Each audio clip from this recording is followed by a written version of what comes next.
make himself immortal? Perhaps you forget. I was in Ferelden during the Fifth Blight. I have seen a true archdemon rage. How Corypheus gained the power to send his soul into blighted bodies, that is the real question. Will answering that question let us destroy Corypheus for good? Perhaps. I would suggest first dealing with the well. If Corypheus obtains it, any chance of success could be lost. Do you know what this part of the temple was used for? The room we stand in is a vestibule, not the temple proper. To those who knew it, perhaps this ritual was little more than a polite knock at the gate. These customs must have been as familiar to ancient elves as bowing to a queen is to you or I. I find it difficult to picture you curtsying to anyone. Have we become so familiar you can predict my manners and customs now? Nothing is lost by indulging in the occasional civilized conduct, particularly when unexpected. You said this Mythal was worshipped as a god. So one assumes. What is a god? Old gods were nothing more than dragons, after all. They rise as archdemons, and they die. Perhaps Mythal was a powerful elf, a ruler among her kind. History often plays storyteller with facts. You admit lack of knowledge, and yet dismiss her so readily? I do not dismiss her. I question her supposed divinity. One need not be a god to have value. Truthfully, I'm uncertain Mythal was even a single entity. The accounts are varied. There are varied accounts of Mythal. In most stories, Mythal rights wrongs while exercising motherly kindness. Let fly your voice to Mythal, deliverer of justice, protector of sun and earth alike. Other paint her as dark, vengeful. Pray to Mythal and she would smite your enemies, leaving them in agony. More Dalish tales, I assume. If you know more about this, Solus, speak. The oldest accounts say Mythal was both of these, and neither. She was the mother, protective and fierce. That is all I will say. This is not a place to stir up old stories. Whatever the truth, all accounts of Mythal end the same. Exiled to the beyond with her brethren. What do you mean, exiled? Tricked by the Dread Wolf, as all the elven gods were said to be, trapped in a land beyond the Fade. Many Dalish believe this is why the elves fell from grace, and their gods did not save them. Or perhaps they were simply rulers slain by Tevinter. Who can say? You've seen the elves here. They seem odd. Indeed. Two things are possible. This is a group of Dalish If they keep records, it could change everything we thought we knew about history. 'Tis thrilling, no? To discover an era thought lost forever has possibly thrived in the shadows. We may, however, find these elves reluctant to part with their long-kept secrets.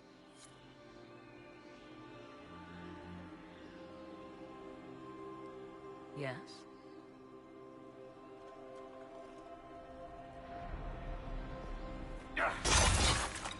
As you wish.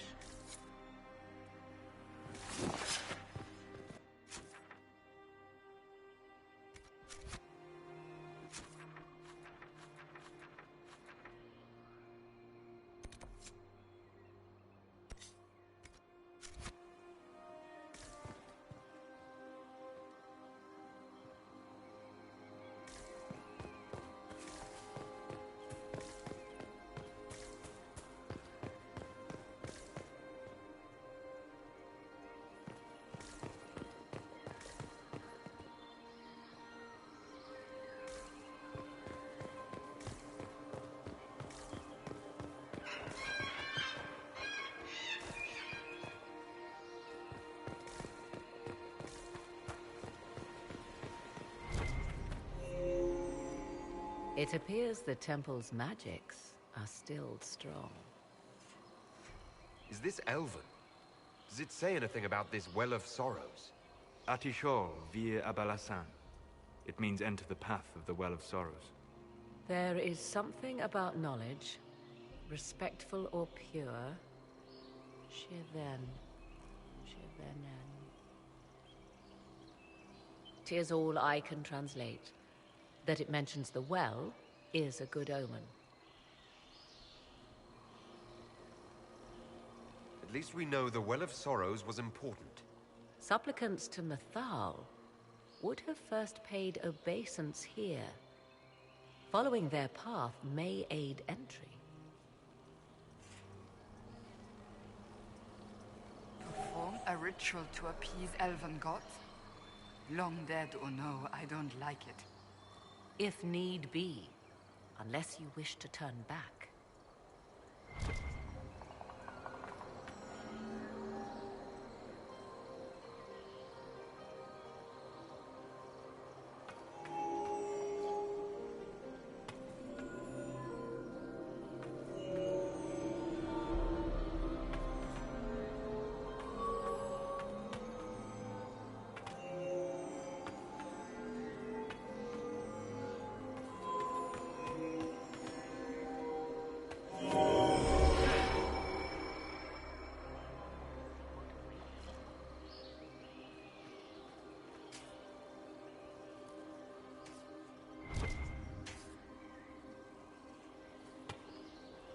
Yes?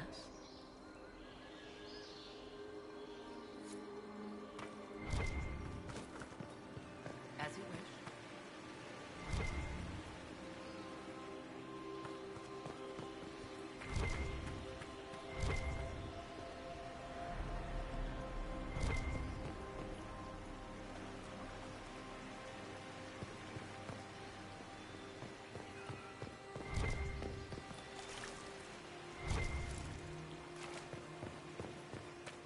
I see the Red Templars have already encountered the Temple's guardians.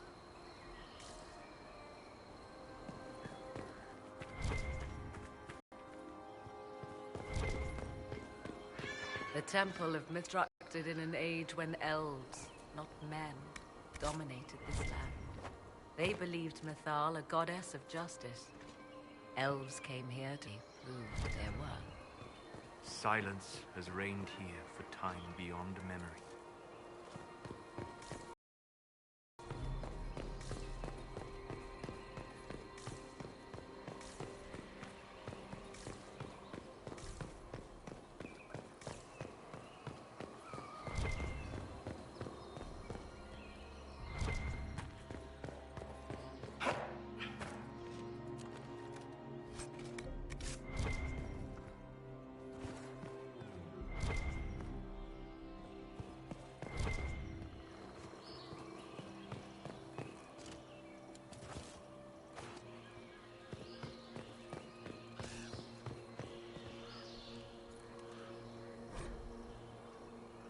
Naked in the Chantry.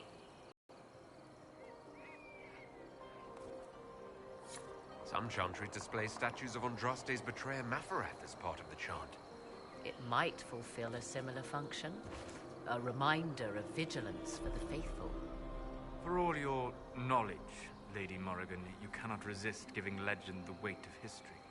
The wise do not mistake one for the other. Pray tell, what meaning does our elven expert sense lurking behind this? None we can discern by staring at it.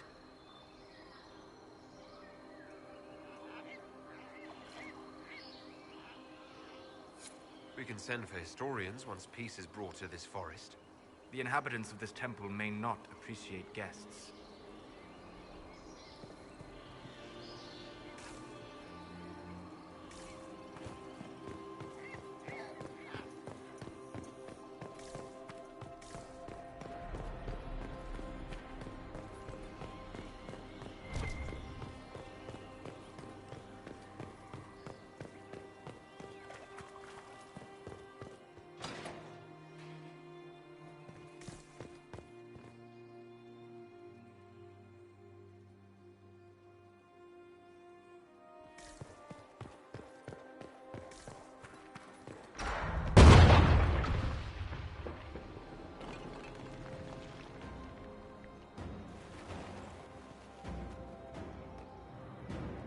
them off!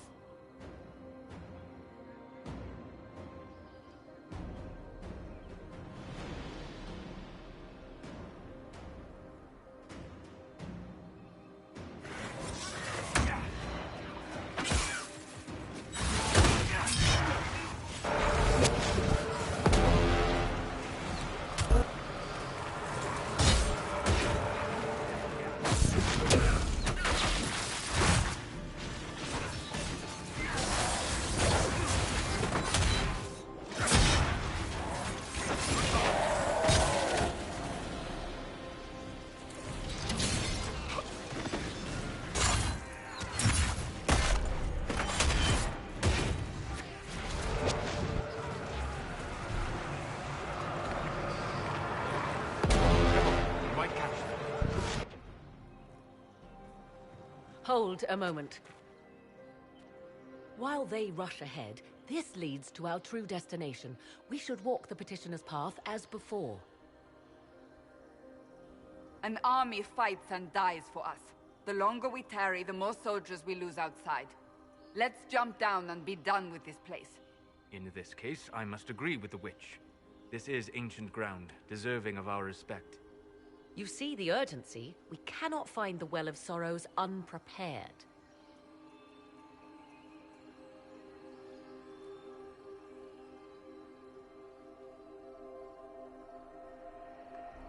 You're very eager to reach our destination. Are we not all eager to stop Corypheus from achieving his mad plan? It sounds like what you want is that well.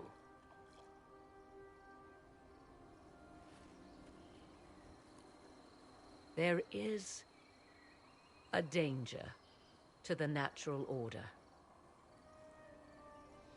Legends walked Thedas once, things of might and wonder. Their passing has left us all the lesser. Corypheus would squander the ancient power of the well. I would have it restored.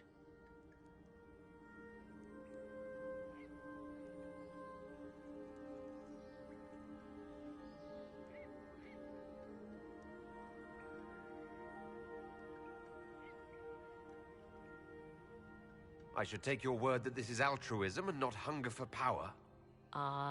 Yes. Far easier to believe the Witch of the Wild's full of greed. Mankind blunders through the world, crushing what it does not understand. Elves, dragons, magic. The list is endless. We must stem the tide, or be left with nothing more than the mundane. This I know to be true. I read more in the first chamber than I revealed. It said a great boon is given to those who use the Well of Sorrows, but at a terrible price. What exactly did that altar say about the Well of Sorrows? Like most elven writing, it was insufferably vague. The term I deciphered was Halam Shivanas, the sweet sacrifice of duty. It implies the loss of something personal for duty's sake, yet for those who served at this temple, a worthwhile trade.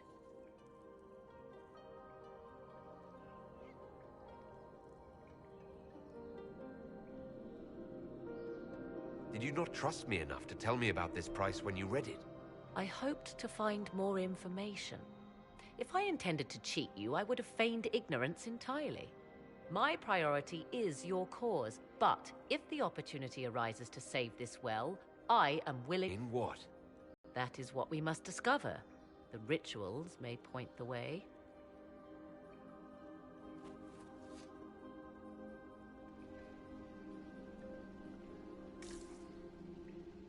Yes?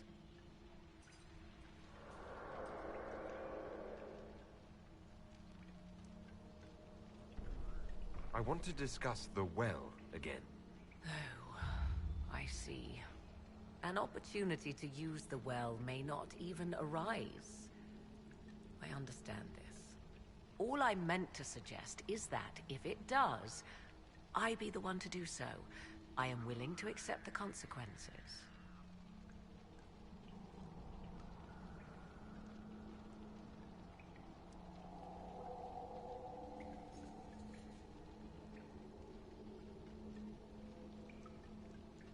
You said you want to preserve old powers. To what end? What will you do with them? There is a struggle to control the world's future path. Can you not see it? History haunts us, Inquisitor. It seeks to resurface. Corypheus is but the first to arise. For all the evil that was, there is also good. I will fight for it. I must.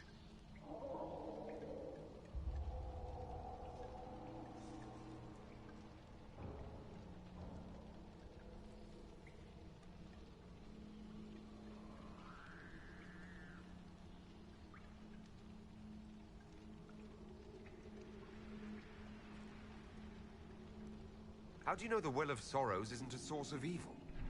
After all, Corypheus seeks it. A fair point. We cannot know for certain. Yet.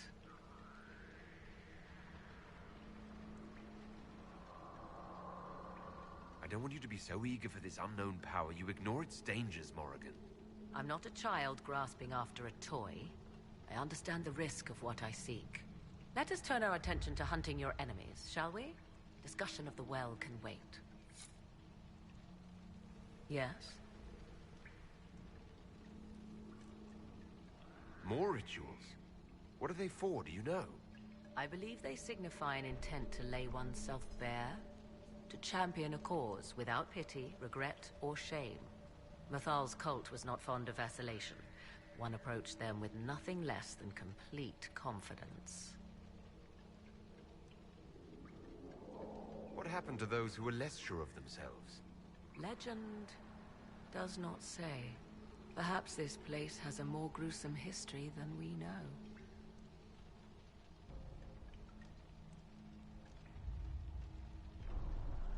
Let's continue. As you wish.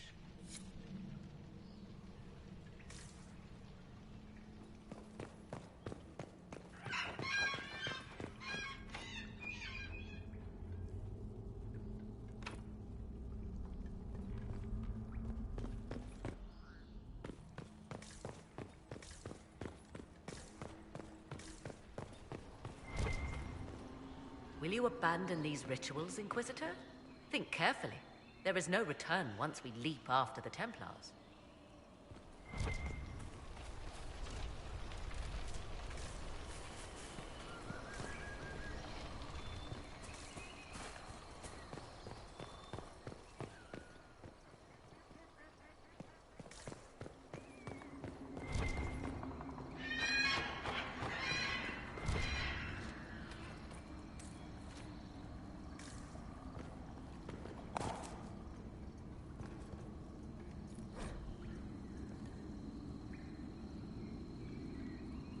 What's this?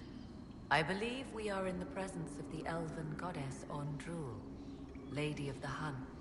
Or a goddess of sacrifice, according to some. Truly? I wonder if that is why Ondrul's patron animal is the hare. It is said the Dalish invoke her before a chase, especially if they happen to be stalking humans.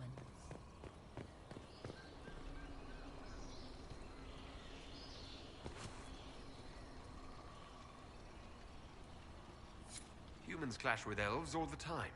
There's blood on both sides. I do not favor either. One hears things in an Orlesian court. Many Orlesian commanders consider skirmishes against the Dalish excellent sport.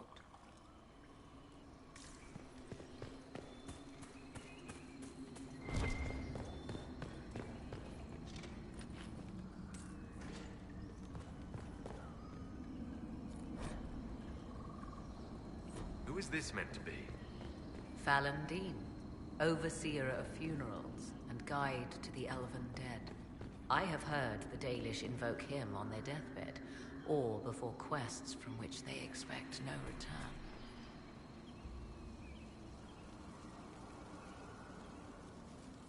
People cling to whatever gives them hope when their time comes. Perhaps that's why the Dalish sometimes refer to Fallandine as the Merciful One. I do not believe they sing songs about Fallandin's vanity. Do you know any legends? It is said Fallandin's appetite for adulation was so great, he began wars to amass more worshippers. The blood of those who wouldn't bow low filled lakes as wide as oceans. Mythal rallied the gods once the shadow of Falandin's hunger stretched across her own people. It was almost too late. Falandin only surrendered when his brethren bloodied him in his own temple.